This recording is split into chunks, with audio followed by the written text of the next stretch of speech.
kamot. Hi! Hello! Good morning, everybody. My name? Ay, tipungkong, ano na? Dress out.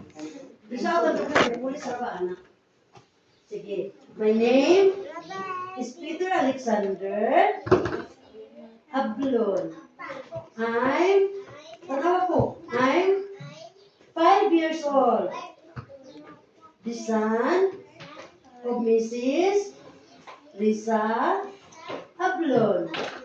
And I live in 404B, 404B, Poblacion, Libona, Bukidnon. When I grow up, I want to be a police someday. Ano na yun? Thank you. Bawal na yun.